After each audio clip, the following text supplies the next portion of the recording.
Hello guys, welcome to only my talks. ప్రస్తుత తరంలో cinema ఇండస్ట్రీలో హీరోలతో సమానమైన స్టార్డమ్ను దక్కించుకున్న ఏకైక హీరోయిన్ నయనతార అని చెప్పడంలో ఎలాంటి సందేహమూ లేదు. కేవలం ఆమెను చూసి నిర్మాతలు డబ్బులు పెడుతూ ఉండగా ప్రేక్షకులు థియేటర్ల ముందు బార్లు తీరుతున్నారు. అందుకే ఆమె ధైర్యంగా ఎవరికీ తలవంచకుండా దూసుకుపోతూ ఉంటుంది. అందుకు తాజా నిదర్శనం ఆమె ధనుష్కు రాసిన ఒక ఓపెన్ లెటర్. నయనతార విఘ్నేష్ శివన్ల పెళ్లి కార్యక్రమాన్ని నెట్ఫ్లిక్స్ సంస్థకు నయనతార భారీ మొత్తానికి మూట చెప్పిన విషయం తెలిసిందే. ఇటీవలే ట్రైలర్ని కూడా విడుదల చేశారు. అయితే ఆ ట్రైలర్ నయనతార నటించిన నేను రౌడీనే సినిమాలోని మ్యూజిక్ ఫుటేజీని వాడుకున్నారు.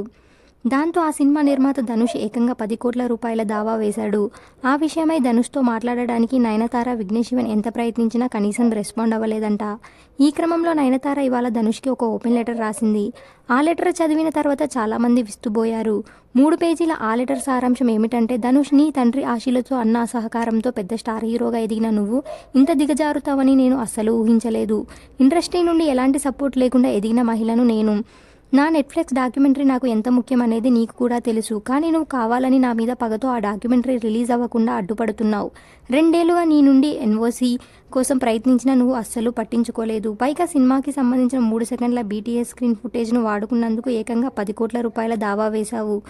అయితే ఇది నువ్వు బిజినెస్ పరంగా చేసి ఉంటే నేను అర్థం చేసుకునేదాన్ని. కానీ నువ్వు మా మీద పగతో ఇలా చేయటం ఎంతమాత్రం సహించలేము. నువ్వు నీ ఆడియో లాంచ్ ఈవెంట్లలో స్టేజ్ మీద చేసే నటనకు నీ క్యారెక్టర్కి సంబంధం లేదు. నేను రౌడీనే విడుదలై 10 ఏళ్ళు అవుతుంది. కానీ సినిమా రిలీజ్కు ముందు నువ్వు అన్న మాటలు ఇప్పటికీ మర్చిపోలేను.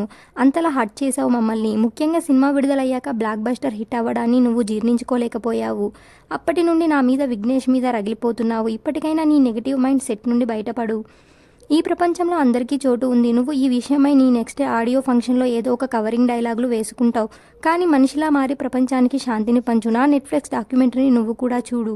అప్పుడైనా నీకు ఆ డాక్యుమెంటరీ ఎందుకు తీసామో, మాకు ఎందుకంత ముఖ్యమో అర్థమవుతుందని చెప్పుకొచ్చింది నయనతార. నయనతార ఈ స్థాయిలో ఓ స్టార్ హీరో మీద మండిపడటం అనేది ప్రస్తుతం చెన్నై వర్గాల్లో సంచలనం రేకెత్తించింది. మరి ఈ విషయమై ధనుష్ టీం ఏమని రెస్పాండ్ అవుతారో చూడాలి. ఇకపోతే ధనుష్, నయనతార కలిసి యారాడి నీ మోహిని అనే తమిళ సినిమాలో నటించారు. ఇది తెలుగులో వచ్చిన ఆడవారి మాటలకు అర్థాల వేరులేకి రీమేక్ లాంటిది. ఇలాంటి అప్డేట్స్ కోసం please like, share, subscribe OMT.